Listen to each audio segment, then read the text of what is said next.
Well, good morning, everybody. We are back in the guest room and we're going to be remodeling it today. But first, I'm going to do a little, show you some videos of last night's work, because in that bedroom, we finally put the seamed carpet in the closet, so that's great. So now we can actually use the closet, which is awesome. But I'm going to do a voiceover of what we did in there, and then we'll be back to here momentarily. So let's see you back here in just a second. And here we are. We're moving stuff around. It's always, there's always stuff in the way. But cut the carpet open, rolling it out now, and then we're going to cut it to size. So we just need a small section here on the back. It is 123 inches by 16 inches. So I'm marking that now and then marking some dots to follow. That way I can cut a straight line and you just cut it. And then we're gonna use this piece for the closet, of course. So putting it in, making sure the line is straight, making sure it lines up nicely before I start gluing it. You can see the iron there just moved. That thing is heating up, getting ready for some glue. And now I'm just trimming it to fit because the baseboard is already installed. So we're going to just be cutting it along the baseboard and stuffing it in there nice and tight. And it will look nice. So about finished with that. And then we're gonna start using this tape stuff right here, which is a glue tape. And when you use your iron on it, it melts, and then you can stick the carpet together like it never was two pieces. So grab it and then put it in and slide it back ever so slightly, putting the carpet back in the glue and then making sure none of the hairs of the carpet are stuck in the glue. Just keep sliding it back, and then once you get to the end, pop it out, stick it on your little iron block there so it doesn't melt your carpet, and voila, we have a carpet in the closet. You can see a little bit seam there. I think once I vacuum, it'll disappear. But overall, for being a novice carpet seamer, I'm happy with it. And it's in the closet, so. And now that we're back, the goal today is to scrape the ceiling like we did in the master bedroom, and then clean up the floor, paint the ceiling, paint the walls, paint the trim, install the padding, install the carpet. So with no further ado, let's get into it.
Well, now that we've got all the scraping and dirty work finished, we're gonna do some painting.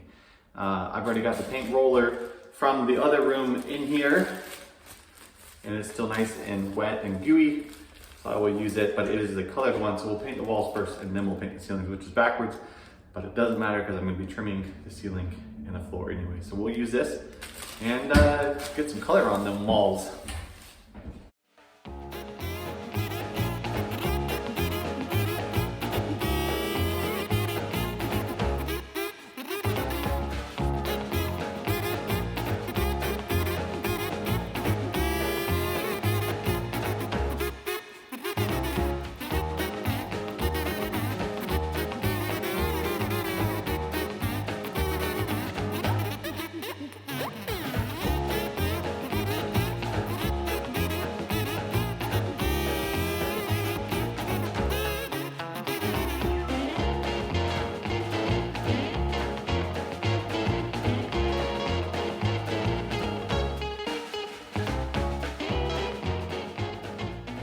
So let's bring you guys back up to speed. It's actually been 2 days since I stopped painting this room. The reason is because I still have to work to make a little bit of money, to pay the bills and a lot of stuff. So, but I have done a little bit more than what you've seen in the videos, like painting the trim on the floor and on the window. The window's gonna need a coat of Kilz paint, which is like a paint that keeps stains from coming through or bleeding through. So you can see, let's see if you can get close up here. You see that brown circle? I just painted this and it's making it wet, which was causing the stain to come through from whatever was there before, water or a plant or stain, like for window trim. So I'm gonna have to paint this with the Kilz paint and then paint it again with the paint for the window. Not a big deal. We're gonna work on the carpet next because I want this room to be usable and I can do the touch-up painting later. That's not a big deal. Also got the closet painted. Pretty sweet. And then everything all vacuumed and cleaned. So let's install some carpet padding.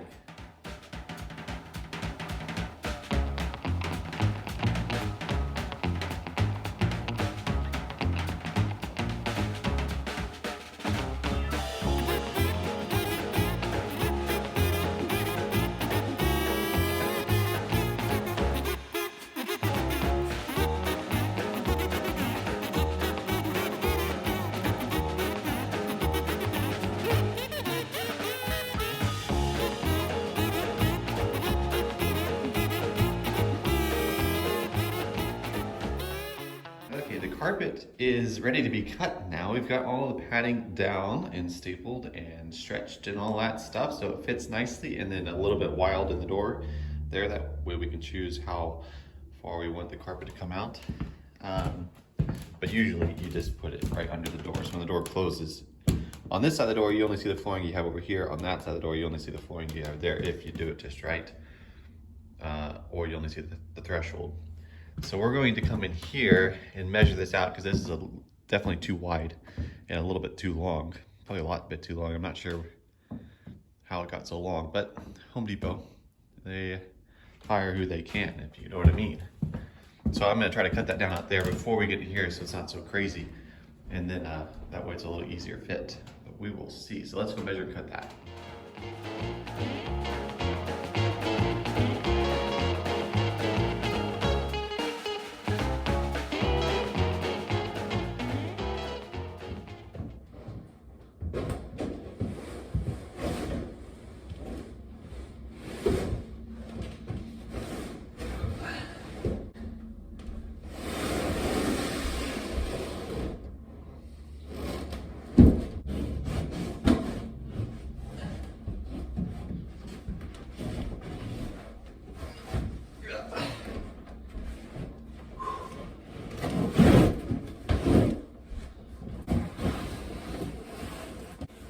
And just like that, the carpet's in the room.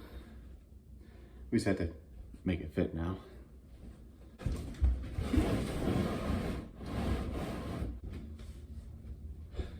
Okay, the step that we're at now is we got it laid down. I was planning on using this wall as the square wall, but I'll show you why I'm not. This side we're going to use a square wall, and I'll show you why. So as you can see, the carpet is nicely perfect along there, and then if you step on it, it'll push it into those nailing strips around the edge and lock it in place. But since the carpet wasn't cut square from the Home Depot, you'll see that over here is a little gap, and over here it's really long. And so we're gonna have to come back and cut this to make it perfect, and then we'll come and cut this wall and make it perfect. And take a breath there. And then finish with the closet, which will be pretty easy. But so let's set you up on that hook there, and you can watch me cut this out. So this is a carpet knife. Pretty simple, just a straight blade on this side and a straight blade on this side. So you want to be careful because on a razor knife, a regular razor knife, you can put your hand on the back of it to push down and cut. But if you do that, you're going to cut yourself very quickly. Don't ask me why. I know. I just know. I accidentally cut this finger open really badly one time because I was thinking I was using my regular razor knife. I was using this and I slid and just, ooh, it hurt so bad. So I'm gonna use this to cut back. The cool thing about this is you can cut forward or you can cut backwards with it, and they're really sharp. So we will do that.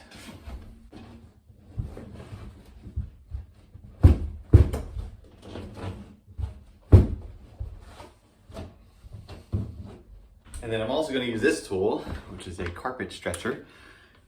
I'm pretty sure that's what they call it anyways. It has some numbers on here, and when you dial it out, the little spikes come out.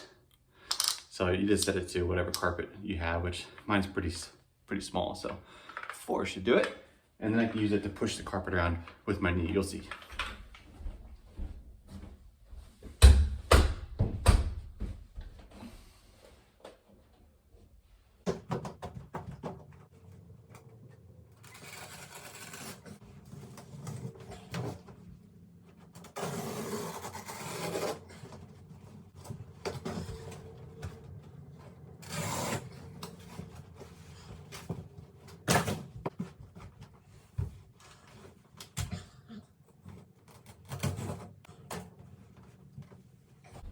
And when you come across the vent in the floor, you can just push down and feel where it is and then cut along it.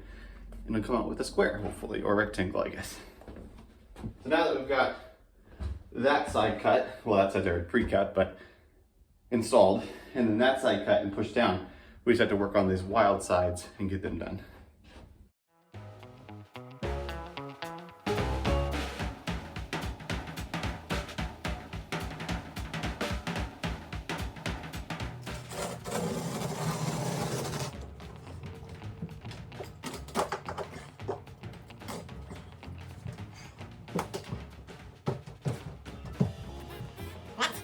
Is the last piece, which is nice. All we have to do now is, we're gonna stretch it a little bit because there's always some bumps, and then we'll let it sit for a while, and then we'll come back and stretch it some more, but let me show you around. Into the room now with the new carpet. Looks pretty sharp. There's a few scragglies if you zoom in. We can cut those off, and then vacuum them up, and then we've got the heater vent cut out here. And nice and tight along all the walls, and then in the closet, of course, nice and tight all the way around, and then we've even got it pushed into those little crevices there. Much as we can. We're getting better as we go. And then it's a little bit wild. That way when we put this flooring in, we can trim it back. But, let me show you. Using this tool to cut, of course, I can use the back side of it to push it into the corner and then come back and cut a little bit longer, just like tiny. Man, I can't breathe today. Put this and then cut it, and then it fits. So, these last quite a while. And carpet has a backer to it, so it's like it's almost like a plasticky, can't even think either. Plasticky thread. Plasticky thread. And you just cut it with this and it fits good. So now with carpet anyways and padding, we're going to use those for something else later. Probably just for rugs basically, and then we can install a toilet and move all this stuff. So we can start working on the hallway and in here. So what's next, you might ask? More of the same. Scraping the ceilings, painting the walls, putting this door back on. We took it off so it's easier to put the carpet in. Finish painting. We're going to get some Kills paint for that window.